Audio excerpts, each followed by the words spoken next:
सिद्धार्थ को शाक्य संघ का सदस्य बने 8 वर्ष बीत चुके थे। वह संघ का बड़ा ही वफादार और दृढ़ सदस्य था। जितनी दिलचस्पी उसे निजी मामलों में थी, उतनी ही दिलचस्पी उसे संघ के मामलों में भी थी।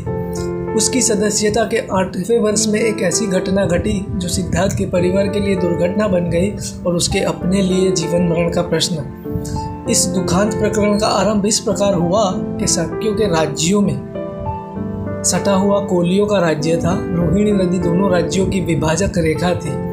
रोहिणी नदी के पानी को लेकर शाक्यों और कोलियों में आए दिन झगड़े होते रहते थे। इस वर्ष सिद्धार्थ की आयु 28 वर्ष की हुई। उसी वर्ष रोहिणी के पानी को लेकर शाक्यों के नौकरों में और कोलियों के नौकरों में बड़ा झगड़ा हो गया। दोनों पक्षों ने चोट खाई।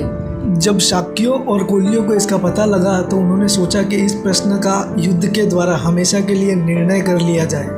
शाक्यों के सेनापतियों ने कोलियों के विरुद्ध युद्ध छेड़ देने की बात पर विचार करने के लिए संघर्ष का एक अधिवेशन बुलाया। संघ के सदस्यों को संबोधित करके सेनापति ने कहा, कोलियों ने हमारे लोगों पर आक्रमण किया, हमारे लोगों को पीछे हट जाना पड़ा। कोलियों ने इससे पहले भी अनेक बार ऐसी आक्रमणात्मक कार्यवाहियाँ की है, हमने आज तक उन्हें सहन किया, लेकिन यह इस तरह नहीं चल सकता। ये रुकना चाहिए और इसे रोकने का एक ही तरीका है कि कोलियों के विरुद्ध युद्ध की घोषणा कर दी जाए। जो विरोध करना चाहता है वे बोले। सिद्धार्थ ने अपने स्थान पर खड़े होकर बोला, मैं इस प्रस्ताव का विरोध करता हूँ। युद्ध से कभी किसी समस्या का हल नहीं होता। युद्ध छेड़ देने से हमारे उद्देश्य की पूर्ति ही होगी। इससे एक युद्ध का बीजारोपण हो जाएगा। जो किसी की हत्या करता है उसे कोई दूसरा हत्या करने वाला मिल जाता है। जो किसी को जीतता है उसे कोई दूसरा जीतने वाला मिल जाता है। जो किसी को लूटता है उसे कोई और लूटने वाला मिल जाता है। सिद्धार्थ ने अपनी बात जारी रखी, मुझे ऐसा लगता है कि शाक्यों को कोलियों के विरुद्ध युद्ध छेड़ने में जल्दबाजी से काम लेना नहीं चाहिए। पहले सावधानी से इस बात की जांच करनी चाहिए कि वास्तव में दोषी पक्ष कौन सा है। मैंने सुना है कि हमारे आदमियों ने भी ज्यादती की है। यदि ऐसा है तो हम भी निर्दोष नहीं हैं। सेनापति ने उत्तर दिया, यह ठीक है कि हमारे आदमियों ने पहले की थी, लेकिन यह याद रखना चाहिए कि पहले पानी लेने की बारी भी हमारी ही थी। सिद्धार्थ ने कहा, इससे स्पष्ट है कि हम भी सर्वथा निर्दोष नहीं है। इसलिए मेरा प्रस्ताव है कि हम में से 2 आदमी चुने, कोलियों में से 2 आदमी कहा जाए, कोलियों में से 2 आदमी लिए जाए, दोनों एक आदमी चुने और 5 आदमी मिलकर इस झगड़े का निपटारा कर दें। सिद्धार्थ गौतम ने प्रस्ताव में जो परिवर्तन सुझाया था उसका विधिवत समर्थन हो गया, किंतु सेनापति ने विरोध किया। कहा, मुझे निश्चय है कि जब तक कोलियों को कड़ा दंड नहीं दिया जाता तब तक उनका यह टंटा समाप्त नहीं होगा। प्रस्ताव और उसमें सुझाए हुए परिवर्तन पर मत लेने आवश्यक हो गए। पहले सिद्धार्थ को सुझाए परिवर्तन पर ही मत लिए गए। बहुत बड़े बहुमत से सिद्धार्थ का सुझाव अमान्य हो गया। इसके बाद सेनापति ने स्वयं अपने प्रस्ताव पर मत मांगे। सिद्धार्थ ने फिर खड़े होकर विरोध किया। उसने कहा, मेरी प्रार्थना है कि संघ इस प्रस्ताव को स्वीकार न करे। शाक्य और कोलीय निकट संबंधी है, परस्पर एक दूसरे का नाश करने में बुद्धिमानी नहीं है। सेनापति ने सिद्धार्थ गौतम की स्थापना का सर्वथा विरोध किया। उसने इस बात पर जोर दिया कि युद्ध में क्षत्रियों के लिए कोई अपना पराया नहीं होता। राज्य के लिए उन्हें अपने सगे भाइयों से भी लड़ना ही चाहिए। जैसे ब्राह्मण का धर्म यज्ञ करना, क्षत्रियों का युद्ध करना, वैश्यों का धर्म है व्यापार करना, शूद्रों का धर्म है सेवा करना, ये शास्त्रों की आज्ञा है। सिद्धार्थ का उत्तर था, जहाँ तक मैं समझ सकता हूँ, धर्म तो इस बात में हृदयंगम करने में है कि वैर से वैर कभी शांत नहीं होता। यह केवल अवैर से ही शांत हो सकता है। सेनापति बेसब्र हो उठा, बोला, इस दार्शनिक शास्त्रार्थ में पढ़ना बेकार है। स्पष्ट बात यही है कि सिद्धार्थ को मेरा प्रस्ताव अमान्य है। हम संघ का मत लेकर इसका निश्चय करें कि संघ का क्या विचार है। तदनुसार सेनापति ने प्रस्ताव पर लोगों के मत मांगे। बड़ी भारी बहुमत से प्रस्ताव पास हो गया। दूसरे दिन सेनापति ने शाक्य संघ की दूसरी सभा बुलाई। इसका उद्देश्य था कि उसके अनिवार्य सैनिक भर्ती के प्रस्ताव पर विचार हो। जब संघ एकत्र हुआ, उसके प्रस्ताव किया कि उसे आज्ञा दी जाए कि वह 20 वर्ष और 50 वर्ष के बीच के प्रत्येक शाक्य के लिए कोलियों के विरुद्ध लड़ने के निमित्त सेना में भर्ती होना अनिवार्य होने की घोषणा कर दे। सभा में दोनों पक्ष उपस्थित थे, वे भी जिन्होंने संघ की पहली सभा में युद्ध घोषणा के पक्ष में मत दिया था और वे भी जिन्होंने इनके विरुद्ध मत दिया था।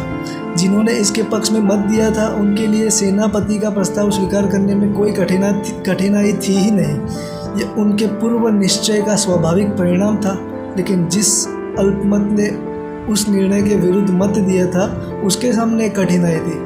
उसकी समस्या थी कि बहुमत के आगे सर झुकाना या नहीं झुकाना। अल्पमत का निश्चय था कि बहुमत के आगे सिर न झुकाया जाए, इसलिए उन्होंने उस सभा में उपस्थित रहने का भी निर्णय किया था। दुर्भाग्य से किसी में यह साहस नहीं था कि यह बात खुलकर कह सके। कदाचित वे बहुमत के विरोध करने के परिणामों से परिचित थे। जब सिद्धार्थ ने देखा कि उसके समर्थक मौन है तो वह उठ खड़ा हुआ और उसने संघ को संबोधित करके कहा, मित्रों, आप जो चाहे वो कर सकते हैं, आपके साथ बहुमत है, लेकिन मुझे खेद के साथ यह कहना पड़ता है कि मैं अनिवार्य सैनिक भर्ती का विरोध करूंगा। मैं आपकी सेना में सम्मिलित नहीं होऊंगा, मैं युद्ध में भाग नहीं लूँगा। सिद्धार्थ को उत्तर देते हुए सेनापति ने कहा, उस शपथ की याद करो जो तुमने संघ का सदस्य बनते समय ग्रहण की थी। यदि तुम अपने दिए गए वचनों में से किसी एक का भी पालन न करोगे तो तुम सार्वजनिक निंदा के भाजन बनोगे।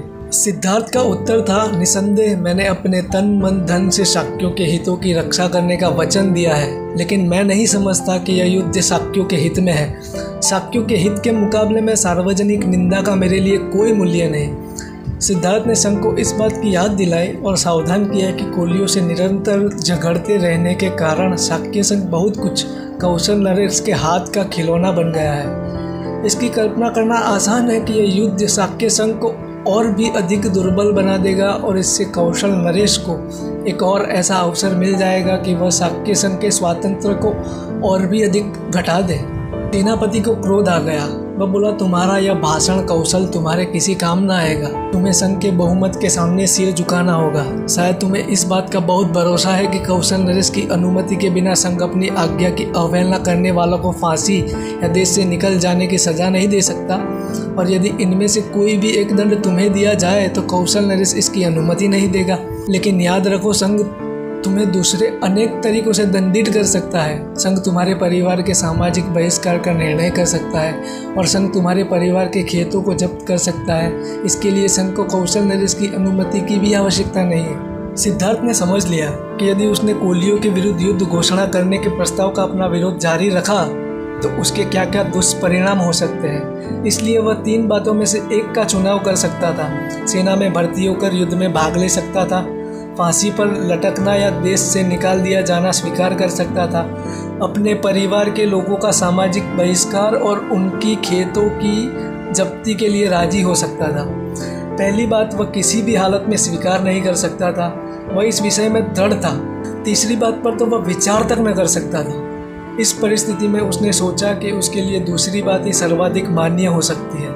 तदनुसार सिद्धार्थ ने संघ को संबोधित किया, कृपया मेरे परिवार को दंडित न करें, सामाजिक बहिष्कार द्वारा उन्हें कष्ट न दे, उनके खेत जब्त करके उन्हें जीविका विहीन न करें। वे निर्दोष है, अपराधी मैं ही हूँ। मुझे अकेले ही अपने अपराध का दंड भोगने दें, चाहे आप मुझे फांसी पर लटका दें, चाहे देश से निकाल दें।